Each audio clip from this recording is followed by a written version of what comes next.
Betul Habib, ini KM50 nggak boleh dibiarkan. Ini KM50 harus terus dituntut, harus terus dituntaskan, dan semua yang bertanggung jawab harus diseret ke pengadilan. Insya takbir. Saya mau tanya, jalankan jangan pesan Abitam, jalankan jangan pesan Abitam. Siap tuntaskan KM50, siap tuntaskan KM50. Takbir. Sallu ala Nabi. Maka itu saudara, walaupun Abitam sudah meninggalkan kita, tapi semangat juangnya tidak boleh padam di tengah-tengah kita saudara. Walaupun beliau sudah pergi saudara ke alam barzah, tapi kita yang masih ada di alam dunia wajib untuk melanjutkan perjuangannya. Bagaimana dulu Abitam mengajarkan kita saudara untuk selalu menegakkan keadilan, melawan segala bentuk kezaliman. Saudara, kita lanjutkan. Ini kalau bicara menegakkan keadilan, melawan kezaliman, saya punya pengalaman dengan Abitam saudara. Suatu ketika saya ada acara di Purwakarta saudara. Kemudian di Purwakarta ketika itu ada seorang bupati yang hobinya bikin patung, sehingga Purwakarta yang tadinya jadi kota santri jadi kota patung, jadi kota berhala saudara. Abitam marah luar biasa.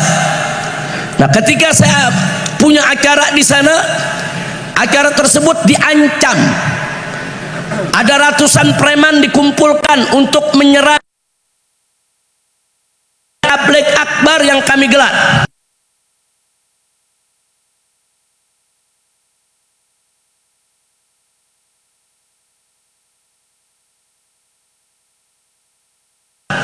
Saudara, saya ketika itu sedang sakit saudara, ragu datang atau jangan, datang atau jangan, bukan karena ancaman, karena kita sedang sakit. Tapi Abitam dari tempat ini langsung meluncur ke Megamendung, ke gunung, ke pesantren saya saudara.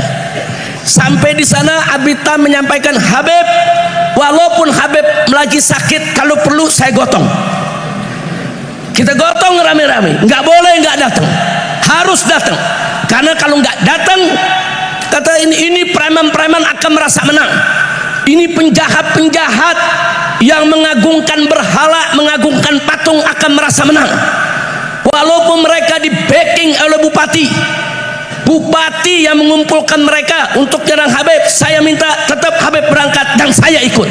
Masya Allah. Bu, kita tahu usia Abitam sudah cukup lanjut saudara, tapi semangatnya saudara nggak kalah sama anak muda. Saya ikut Habib, saya mau jihad bareng, saya mau mati bareng, ayo kita berangkat. Akhirnya dalam keadaan sakit, saya tetap berangkat dengan Abitam saudara. Kita berangkat ke sana, ya ratusan preman sudah nunggu di pintu tol saudara. Tapi akhirnya sebelum kami keluar pintu tol, mereka sudah disapu bersih oleh laskar-laskar FPI saudara. Takbir. Laskar-laskar FPI dari Purwakarta, dari Kerawang saudara, semua kumpul saudara. Kumpul, preman-preman tersebut yang mencoba menghadang justru dihadang dan dikejar-kejar oleh para laskar saudara. Bubar, bubar. Bagaimana nggak bubar? Preman itu saudara berjuang hanya demi perut, bayar 50.000, 100.000 selesai. Tapi para laskar, para santri berjuang bukan demi perut, tapi karena Allah. Maka itu mereka yang demi perut begitu berhadapan dengan para mujahid yang berjuang karena Allah, yang mati sakit menjadi cita-citanya, dengar takbir saja mereka sudah kucar-kacir saudara. Takbir, takbir. Siapa yang maha besar? Siapa yang maha agung? Siapa yang maha kuat? Takbir. Sallu ala Nabi. Nah, akhirnya kami masuk ke sana saudara, gelar acara, dan malam itu saudara Abitam berceramah dengan luar biasa semangatnya saudara. Semangat jihad, semangat perlawanan. Dan akhirnya Allah berikan kemenangan kepada kita, saudara. Mereka semua takut, dan sejak saat itu sampai hari ini nggak ada preman-preman di Purwakarta yang berani kurang ajar lagi kepada habaib dan para kiai, saudara. Alhamdulillah. Jadi itu satu pengalaman saya yang luar biasa, saudara, bersama almarhum. Makanya kalau tadi saya katakan almarhum ini nggak main-main, saudara. Bukan hanya di mulut saja beliau bicara, tapi dengan perbuatan. Bayangkan dalam usia yang sudah senja tetap beliau semangat, dan murid-murid beliau yang ada di atas panggung ini menjadi saksi, karena sebagian mereka ikut ke Purwakarta, saudara. Mereka semua menjadi saksi. Mereka tahu bagaimana semangat perjuangan daripada Abitam. Mudah-mudahan Allah selalu merahmatinya, Allah selalu memberkahinya, Allah selalu menjaganya dari alam barzah sampai ke surganya. Amin ya rabbal alamin. Nah, itu salah satu saya punya pengalaman bersama beliau. Saya hanya ingin mengingatkan di sini, dan waktu saya menggelar bersama-sama para ulama, bersama para kiai, menggelar aksi 411, aksi 212, aksi yang berjilid-jilid, saudara, orang yang ada di belakang saya adalah Abitam. Semangat beliau, doanya, dukungannya, bahkan beliau ikut keliling dari pesantren ke pesantren, dari kiai ke kiai. Beliau yang ikut memobilisasi supaya kiai, pesantren, majelis taklim di mana-mana ikut turun, saudara. Makanya jangan kaget kalau yang turun di 212, saudara, itu tembus bisa 7 juta lebih, saudara. Kenapa? Karena memang banyak ulama-ulama yang ikut mendukung, ikut bergerak, ikut berjuang, dan diantara yang paling besar jasanya adalah almarhum wal maghfurullah Kiai Haji Muhammad Husni Tamrin Abitam. Mudah-mudahan itu menjadi pahala perjuangannya, pahala jihadnya, pahala yang akan membuat beliau insya Allah masuk ke dalam surga bila hisab. Amin ya rabbal alamin. Nah, baiklah ya ikhwan, akhirnya saya ingin ingatkan bahwa majlis seperti ini majlis yang penuh barakah dan rahmah. Bapak ibu yang rutin setiap hari Ahad ngaji di tempat ini jangan ditinggalkan. Walaupun Abi sudah tiada, tapi jangan lupa anak Abi, murid-murid Abi semua adalah sebagai penggantinya, penerusnya. Kita dampingi mereka, kita bersamai mereka, kita dukung mereka agar majelis-majelis tersebut tetap makmur sebagaimana harapan Abitam. Insya Allah, jangan dilepas. Apalagi yang pengajian Ahad ini, kita tahu setiap Ahad pagi yang ngaji seperti ini, setiap Ahad pagi yang ngaji itu ribuan di sini dari zaman Abitam. Beberapa kali saya ikut hadir di tempat ini, bahkan terakhir saya hadir di sini hari Ahad bersama Abitam. Itu hari Ahad saat malamnya kejadian KM 50 ya kawan. Saya hadir di sini, ketemu dengan Abitam, saudara, duduk bersama beliau, dan Ahad sorenya Abitam datang bertamu dengan beberapa santri, saudara, ke Sentul, ke tempat tinggal saya bersama istri saya. Itu hari Ahad sore. Nah, begitu datang ke sana, kita berbincang, ngobrol. Abitam curhat, menunjukkan kekhawatirannya atas keselamatan saya. Jadi Abitam semenjak saya pulang, beliau udah khawatir, was-was. Ini bagaimana ini Habib Rizik? Nanti kenapa-napa bagaimana? Nanti keluarganya bagaimana? Jadi betul-betul beliau khawatir. Sepertinya beliau sudah punya firasat ya ikhwan, ini akan ada hal yang gak baik.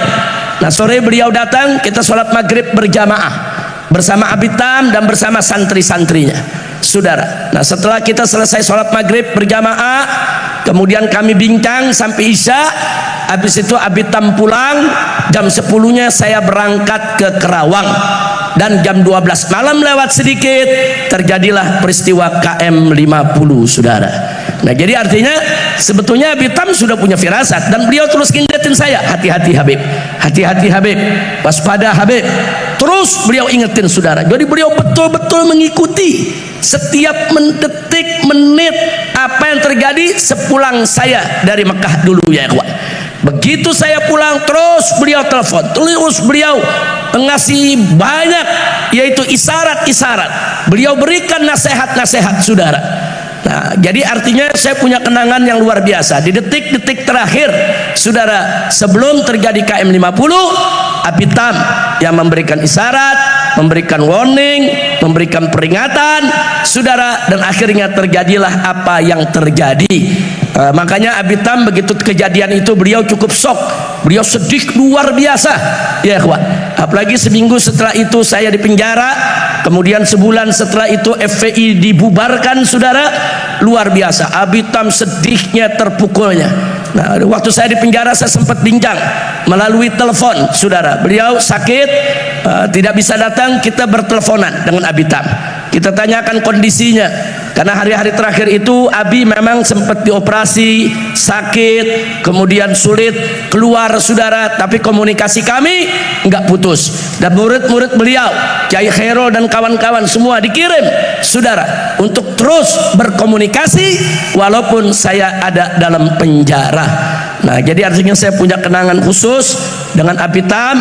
Jadi tempat yang saya datangi sebelum peristiwa KM 50 adalah Al-Ihya. Orang yang saya temui, ulama kiai terakhir yang saya temui sebelum peristiwa KM 50 adalah Abitam, saudara. Nah, makanya setelah kejadian itu Abitam pesan betul, Habib, ini KM 50 nggak boleh dibiarkan. Ini KM 50 harus terus dituntut, harus terus dituntaskan, dan semua yang bertanggung jawab harus diseret ke pengadilan. Insya takbir. Saya mau tanya, jalankan jangan pesan Abitam? Jalankan jangan pesan Abitam? Siap tuntaskan KM 50? Siap tuntaskan KM 50? Takbir. Sallu ala Nabi. Ya, kami akan tuntaskan. Sampai hari ini semua bukti, semua saksi kita sudah kumpulkan. Kita hanya tinggal tunggu momentum yang pas, yang bagus, saudara, agar kasus ini bisa berjalan. Maka itu kita ingatkan, saudara, jangan lupa bahwa kita ini anti kezaliman, dan kita tidak akan pernah membiarkan kezaliman. Allah berfirman dalam Al-Qur'anul Karim, faqala ta'ala, wala tahsabanallaha ghafilan amma ya'maludz zalimun. Jangan kalian sangka, jangan kalian kira kalau Allah itu ghafil, Allah itu lalai daripada perbuatan orang-orang yang zalim. Enggak, Allah enggak bakal lalai, Allah enggak bakal pernah lupakan itu semua, saudara. Enggak, Allah maha adil. Siapa yang berbuat kezaliman pasti Allah akan balas, saudara, baik di dunia maupun di akhirat. Dan Allah paling tidak suka dengan kezaliman. Makanya dalam Al-Quran juga dijelaskan, saudara, innallaha la yadzlimun nasa syai'a walakinan nas anfusahum yadzlimun. Sesungguhnya Allah tidak pernah dan tidak akan pernah menzalimi manusia sedikit pun. Walakinan nas, akan tetapi manusia itulah anfusahum yadzlimun, yang menzalimi diri mereka sendiri. Jadi nggak ada Allah menzalimi, saudara, tapi manusia yang menzalimi diri sendiri. Jadi kalau Allah memberikan balasan kepada orang-orang yang berbuat zalim, itu keadilan Allah. Allah tidak berbuat zalim.